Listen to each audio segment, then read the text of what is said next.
Saber eso, pero bueno, saber si exactamente, si el que escribió es el verdadero el que escribió, si realmente es para mí, si el contenido es un contenido, no es ningún fraude, ninguna jugada, muy bien, ¿vale? ¿Qué más cosas? ¿El idioma? ¿Te interesa? Bueno, influye, importa, ¿no? ¿Qué tal preguntas como, bueno, el cuándo no es lo mismo que esta carta que la recibo hoy sea una carta que se ha escrito hace un año, 5 años, 10 años, o ayer, o la semana pasada, o hace un mes, ¿no? Realmente cuándo se escribió es importante. Para algunos también dónde se escribió, quién la escribió y desde dónde. Digo, para unos no es tan importante, para otros sí. Así que tenemos algunas preguntas y quizás una de las también importantes es el propósito, ¿no? ¿Para qué se escribe esta carta? ¿Por qué me ha enviado Edificación Cristiana a mí esta carta? Entonces la abro, veo que es, como sabéis, una revista y digo, bueno, supongo que es que, como estoy suscrito, pues me llega este material para estar informado. Muy bien, pues lo primero que vamos a ver son las respuestas a estas preguntas. Y para eso sí que voy a pedir la colaboración de los que tenéis un sobre pequeñito para que lo abráis en estos momentos. Vais a abrir el sobre, todos los que lo tenéis, y vamos a escuchar la respuesta a las siguientes preguntas. La pregunta número 1, para que responda la persona que lo tiene, es ¿quién escribió la carta? ¿Vale? Muy bien, así que vamos a escuchar, quizás acercamos un micro si es posible para que oigamos todos. Y quien tiene esta pregunta, ¿quién nos va a dar la respuesta? ¿Vale? Adelante. El apóstol Pablo, Saulo de Tarso. Nació en Tarso entre el año 5 al 10 después de Cristo. Un hebreo con nacionalidad romana, vivió en el centro de la cultura griega, en una ciudad universitaria situada en Cilicia, al nordeste del mar Mediterráneo, el actual Turquía. Educado en Jerusalén por un importante maestro llamado Gamaliel, perseguidor de los cristianos, hasta que un día, de camino a Damasco, tiene un encuentro con Jesús. A partir de ahí, después de unos 3 años, vuelve a Jerusalén. Se une a los apóstoles e inicia toda una etapa de predicar el Evangelio, viajando por diferentes lugares, asumiendo grandes riesgos,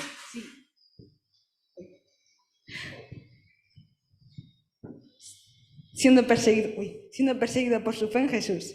Un hombre inteligente, valiente, con convicciones claras y compasivo. Escritor de la mayor parte de cartas del NT y fundador de muchas iglesias. ¿Del NT qué es, Adasa? ¿Qué te suena NT? Eso, Nuevo Testamento. Eso, muy bien, vale. Y fundador de muchas NT suena una ONG, una asociación, no. Clara. Muy bien, cartas del Nuevo Testamento y fundador de muchas. ¿Algo más? Sí. Muere en Roma en torno al año 58 al 67 después de Cristo y no se sabe bien, pero parece que fue decapitado. Muy bien, gracias, Adasa. Vale, un breve resumen, ya sé que es muy conocido el apóstol Pablo para la mayoría, pero así nos situamos un poquito. Este es el escritor, este es quien escribe esta carta y la referencia principal la tenemos en el capítulo 1, versículo 1, que él se presenta y dice, yo, Pablo, apóstol de Jesucristo, tal. Entonces, bueno, ahí tenemos en cuanto a la segunda pregunta, muy básica entonces, es a quién va dirigida, así que quien tenga esta pregunta puede responderla, por favor.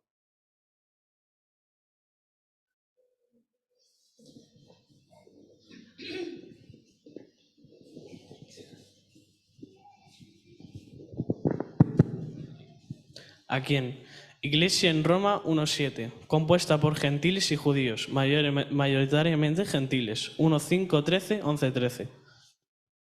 Esos códigos de números son citas bíblicas, ¿no? Vemos en el capítulo 1, versículo 7, que se dirige a la iglesia en Roma, y luego en el 1, 5 y 13, y en el 11, 13, vemos que los que reciben son judíos y gentiles, aunque parece que mayoritariamente gentiles. Habría conflictos teológicos allí entre estos grupos, ¿no? Todos habían recibido el Evangelio, habían creído en el Señor, forman parte de la iglesia, pero había dos tendencias, los judíos y los que no eran judíos. Como bien sabéis, los judíos muy aferrados todavía a su ley, pues había dentro de ellos algún grupito que era judaizante, entonces quería imponer el cumplimiento de la ley casi como condición, ¿no?, para ser cristiano. Y entonces los gentiles pues podrían ser como más liberales, diciendo, no, la ley está ahí, hay que cumplirla, pero algunos irían al extremo también de decir, mira, la ley ahora ya no vale para nada, no necesitamos ley, todo es la gracia. Así que había un poco estas tensiones y Pablo viene a escribir una carta para ayudar, ¿no? Algunos ven reflejado a esos débiles en la fe de los capítulos 14 y 15 en estos judíos judaizantes, ¿no? Que no podemos comer carne, que no puedes hacer esto, que no puedes hacer lo otro.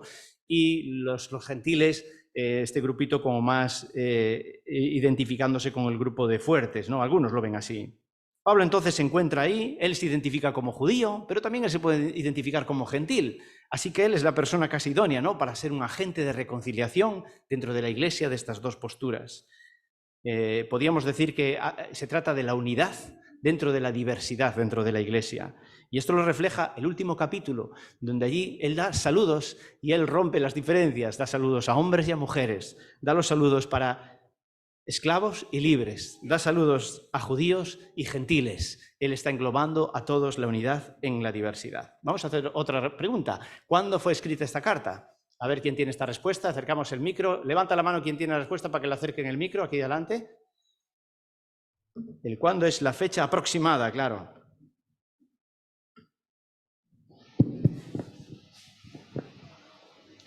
¿Cuándo? Año 56 después de Cristo. Otros lo sitúan entre el 50 y 54 después de Cristo. Muy bien, gracias, Bryce. Pues esta información no la encontramos en el propio texto bíblico, se deduce, y ahora no me voy a enrollar con esto, pero por eso hay diferencias. Algunos precisan eso, en torno al 1056, pero veis que otros una fecha un poquito anterior, entre el 50 y 54, pero más o menos estamos por ahí, después de Cristo, cuando se escribe esta carta. ¿Dónde está el autor? ¿Desde dónde escribe esta carta? Mientras estaba en Corintio recogiendo dinero para ayudar a los cristianos necesitados de Jerusalén. Capítulo 15, versículo del 25 al 28 y 31, segunda de Corintios 8 y 9. Él proyectó ir a Jerusalén con lo recaudado y entonces visitar la iglesia de Roma, para finalmente llegar a España. Capítulo 1, 10 y 11 y capítulo 15 del 22 al 24. Vale, para que veáis un poquito la base bíblica de dónde sacamos, de dónde él estaba, cuál era su proyecto, ir a Jerusalén, pero escribe a los de Roma de camino a llegar aquí, a nuestro país, a España. Qué curioso que viene allí mencionado.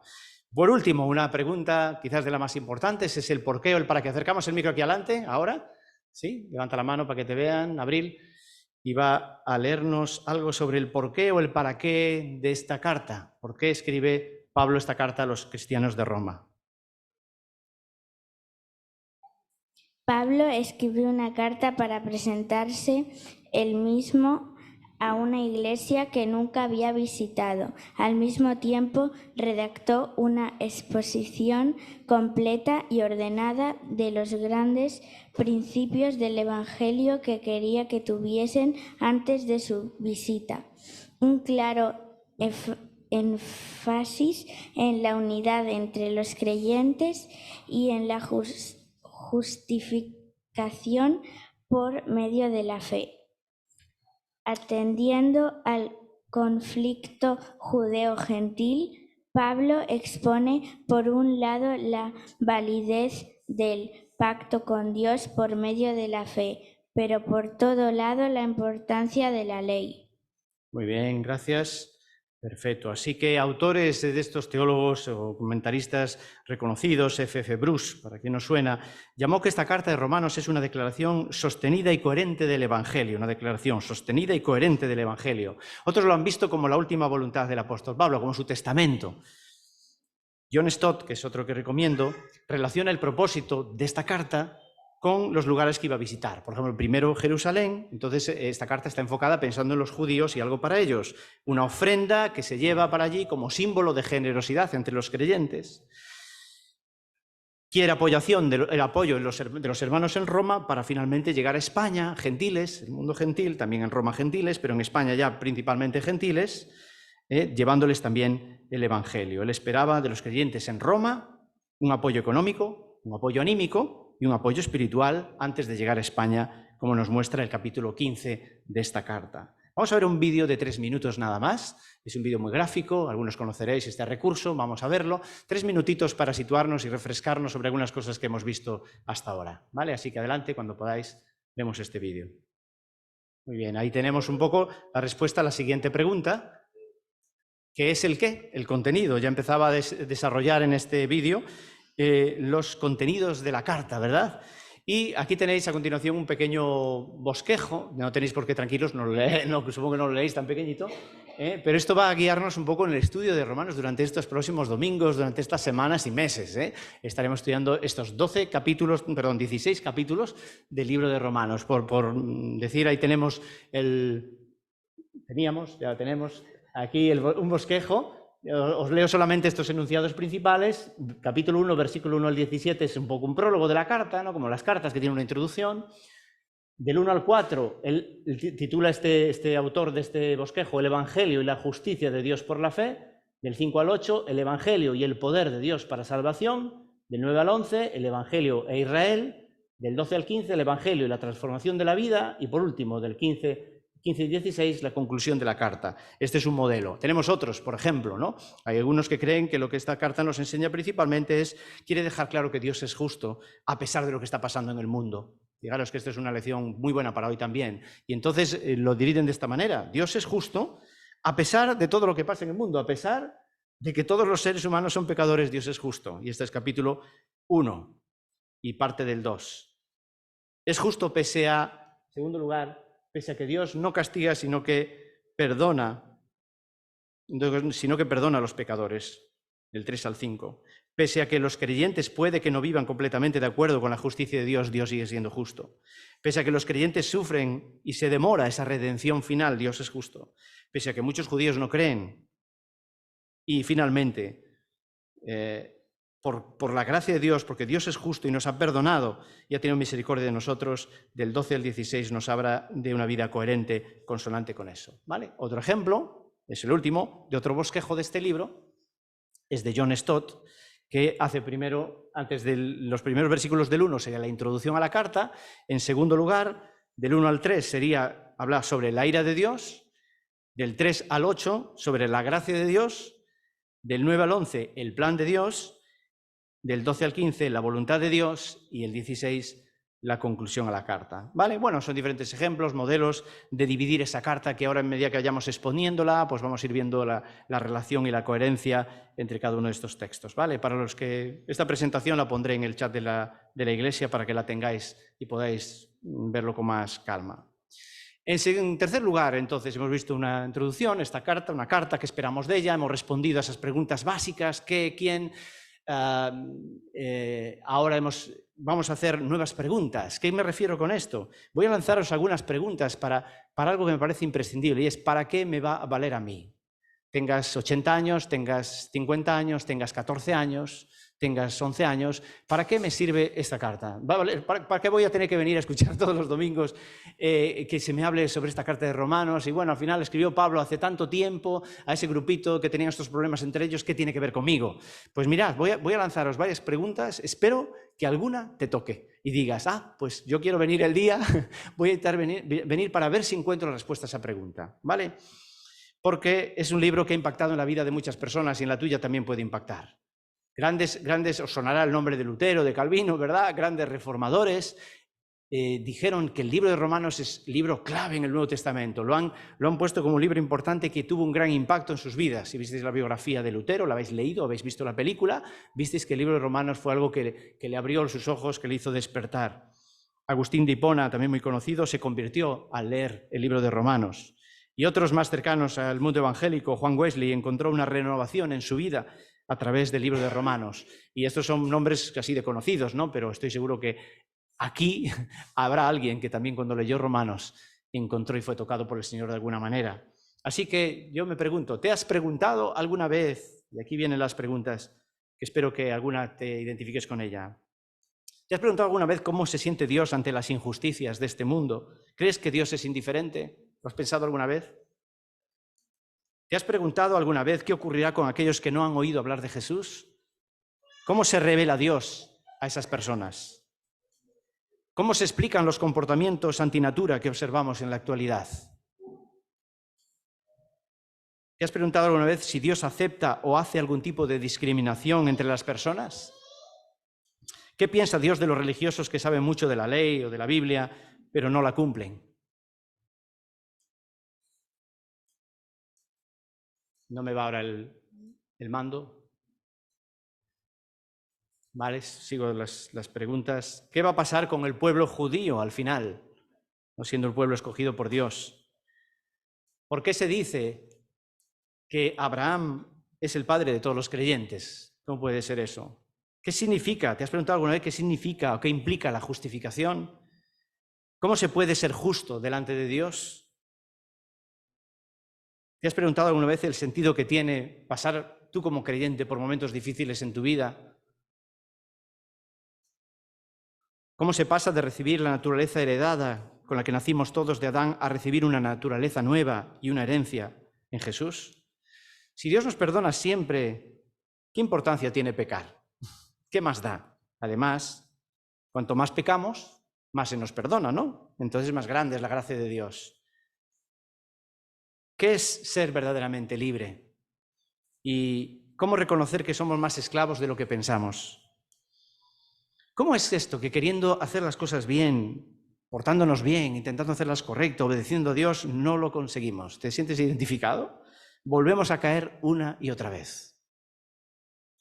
¿Cómo puedo tener la seguridad de que soy salvo? ¿Cómo puedo tener la seguridad de que Dios me ama para siempre? ¿Te has preguntado cómo vive la naturaleza, lo que hace el ser humano y qué va a pasar con todo lo que Dios ha creado?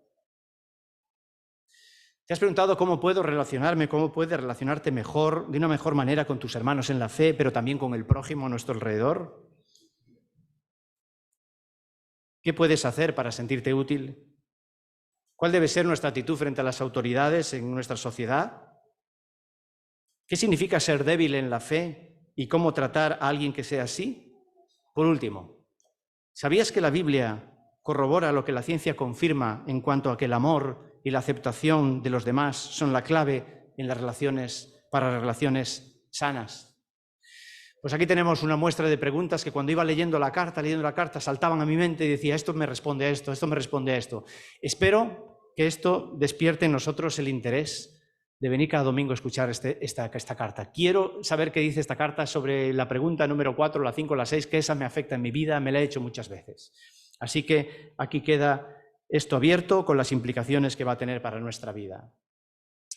Y ya terminando esta exposición, esta introducción a esta carta, el tema central y el texto clave tiene que ver con el Evangelio. El Evangelio, como decíamos, Pablo va a anunciar a esta iglesia que no tiene mucho tiempo, pero que tiene un cierto conflicto entre varios temas, va a poner principios teológicos clave, pero en torno al Evangelio, que es lo principal, ¿no? Y el texto clave lo tenemos además aquí en nuestro local. Lo encontráis, ¿verdad? Allí, aquí detrás. Allí en la penumbra, pero allí es un texto que se mantiene, se conserva, porque es un texto importante. El Evangelio de Dios es poder, el Evangelio es poder de Dios para salvación a todo aquel que cree. Romanos 1:16. Este podría ser el texto central y clave de toda esta carta. Es el Evangelio. Y es interesante que en esta carta encontramos una presentación clara del Evangelio y de forma didáctica podemos aprender 5 pasos con 5 versículos para presentar el Evangelio a alguien. Y te lo presento a ti también en esta mañana. 5 pasos. El primer paso nos presenta el problema. No vuelve a irme la presentación, por favor. El problema que tengo ahora es que la presentación no va, pero hay un problema más serio.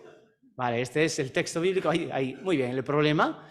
Y lo tenemos ahí definido. En el capítulo 3, ahí puse varias citas, luego nos quedaremos con una sola para memorizar. Capítulo 3, versículos 10 y 23. Tanto judíos como griegos, todos están bajo pecado. Como está escrito, no hay justo ni a uno. Por cuanto todos pecaron y no alcanzan la gloria de Dios, no pueden estar en la presencia de Dios. Así que el problema, el paso 1 es el problema, que el problema es que todos hemos pecado, todo ser humano ha pecado. Paso número 2, la consecuencia del pecado. Romanos 3:23, por cuanto todos pecaron, consecuencia, no alcanzan la gloria de Dios, no pueden estar en la presencia de Dios, no pueden tener una buena relación con Dios. La paga del pecado es muerte, que la muerte ahí es separación de Dios. Así que tenemos en segundo lugar la consecuencia. En tercer lugar, bien, una solución, la provisión por parte de Dios para el pecador, la salvación por medio de Jesús. Romanos 5:8 y 6:23. 5:8 dice, pero Dios muestra su amor para con nosotros en que siendo aún pecadores, Cristo murió por nosotros. Y 6:23 dice que la paga del pecado es, como decíamos, la consecuencia es muerte. Entonces tenemos en primer lugar la paga es muerte, pero la segunda parte es que el regalo de Dios es vida eterna en Cristo Jesús. Así que tenemos un problema, todos somos pecadores. Tenemos una consecuencia, separados de Dios, muerte espiritual, separación de Dios, y tenemos una provisión, una solución para nosotros que proviene de Cristo, que ha muerto por nosotros para darnos vida. El cuarto paso es que hay una responsabilidad frente a esto. Entre que somos pecadores, que esto tiene una consecuencia de muerte, de separación de Dios, y Dios ha venido a dar una solución a través de Jesús, ahora tú y yo, cualquier ser humano, ante esto tiene que dar una respuesta. Y esta es nuestra responsabilidad. Romanos 10, del 8 al 10. ¿Qué dice? Cerca de ti está la palabra en tu boca y en tu corazón. Es decir, la palabra de fe que predicamos, que si confiesas con tu boca que Jesús es el Señor y crees en tu corazón que Dios le resucitó de entre los muertos, serás salvo, porque con el corazón se cree para justicia y con la boca se confiesa para salvación. La responsabilidad está en el ser humano que frente a este regalo de Dios, de que Jesús vino a morir por ti, por tus pecados, tú tomes una decisión personal, es tuya, individual, personal, intransferible, para decidir, yo creo en Jesús, confieso con mi boca que Jesús es el Señor de todo, y creo en mi corazón que Cristo está vivo, que Cristo ha muerto, que ha resucitado. Y por lo tanto, ante esta respuesta, el resultado, en quinto lugar, los resultados es, habiendo sido justificados por la fe, tenemos paz para con Dios por medio del Señor Jesucristo. El regalo de Dios es vida eterna en Cristo Jesús.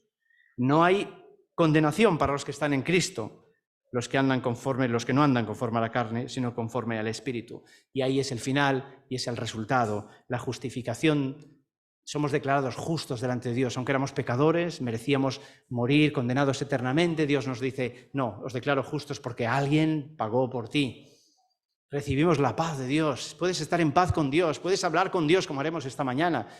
Quizás ya lo has hecho y aún tendremos oportunidad de alabarle y hablarle a Él. Estamos en paz con Él gracias al Señor Jesucristo. Y tenemos vida para siempre. Así que aquí tenemos en resumen la secuencia con las citas, ¿verdad? Empezamos arriba y seguimos por aquí. En primer lugar, el problema. 3:23. El problema es que todos hemos pecado, todos pecaron. Número 2, las consecuencias. 6:23. La consecuencia es la muerte. En tercer lugar, la provisión por parte de Dios. Romanos 5:8 es Cristo y su muerte por nosotros. En cuarto lugar, la responsabilidad que todo ser humano ha de confesar sus pecados, arrepentirse y creer en Jesucristo como su Señor y Salvador. Capítulo 10, versículo 9. Y los resultados es estar de nuevo en una paz que se había perdido, en una enemistad que teníamos, volver a ser amigos, a estar en paz con Dios. Romanos 5:1. Justificados por la fe, tenemos paz para con Dios. ¿Cuál es tu respuesta ante este mensaje? Este es el mensaje central del Evangelio, es un mensaje central de esta carta, es un mensaje que no caduca, de ayer, de hoy, de mañana, es un mensaje para ti hoy mismo. ¿Cuál es tu respuesta frente a este panorama? ¿Eres capaz de reconocer el problema que tú tienes, que yo tengo, que todo ser humano tiene con Dios y sus consecuencias? ¿Eres capaz de darte cuenta de cómo hemos sido apartados de Dios, cómo nos hemos rebelado frente a Dios? ¿Conoces y entiendes la salida a este problema? ¿Entiendes bien? Si no lo entiendes, hay que seguir explorándolo hasta entenderlo. ¿Conoces y entiendes la salida a través de Jesús? ¿Cuál es entonces tu decisión al respecto? ¿Tú qué decides frente a esto? ¿No me importa? ¿Rechazo esta gracia? No, yo soy muy bueno, no necesito a Cristo, no necesito la salvación, me da igual, Dios no existe, no sé. ¿Cuál es tu posición? O tu posición es, está clarísimo, que soy un pecador y lucho, sigo luchando y sigo cayendo y tropezando. Y que eso sé que tenía unas consecuencias de un destino, de una separación para siempre de Dios, pero que Cristo me ha traído la posibilidad de volver a estar en paz con Dios a través de su muerte, de que Él ocupó mi lugar. Por supuesto, confieso y reconozco en esta mañana que Jesús es el Señor, que Jesús es el único Salvador que yo necesito, y así quiero recibirlo. Hermanos, disfrutamos de las bendiciones de la salvación, de estar en paz con Dios. Puedes volver a sentir ahora en estos momentos, y digo sentir, también necesitamos sentir un poco lo que implica estar en paz con Dios, con el Dios creador de todo, con el Dios soberano, grandioso, todopoderoso, y sentirte en paz con Él. No tienes ya problema con Él, estamos en paz, en amistad. pues sirva esto de aperitivo a esta carta. ¿Estáis interesados en saber más de Romanos o ya no? ¿Sí o no? ¿Queréis saber algo más de Romanos o cambiamos de carta? Espero que tengáis interés y que vengamos cada domingo con deseos de decir qué me dice esta carta para mí. Termino con una bibliografía recomendada. Estos dos los pongo ahí en especial porque los tengo yo en casa y los conozco de primera mano. Los otros dos no los conozco los autores, pero no el comentario. Así que os menciono 4, si interesa alguno, hablamos con Auri y nos hace el pedido, pero estos dos son 2 recomendables de John Stott, el que tenemos aquí, y este de William Hendrickson, por si queremos, a medida que vamos escuchando a los predicadores y vamos estudiando por nosotros mismos la carta, de vez en cuando también escuchar la voz de algunos pues, que han pasado muchas horas, más que yo sin duda, estudiando y profundizando en la palabra. De acuerdo, pues llegado a este punto y cerramos aquí nuestro tiempo de exposición y el culto va a seguir de la siguiente manera. Vamos a dar paso ahora, pues sobre todo además habiendo hablado de este regalo, recordado este regalo de la salvación y de la paz que Dios nos ha traído, vamos a tener un tiempo de alabarle, ¿vale? Entonces vamos a pedir al grupo de alabanza que salga aquí para guiarnos en este tiempo de alabanza, luego tendremos la Santa Cena y luego cerraremos la reunión, ¿de acuerdo? Así que vamos a ponernos en pie para adorar y alabar al Señor.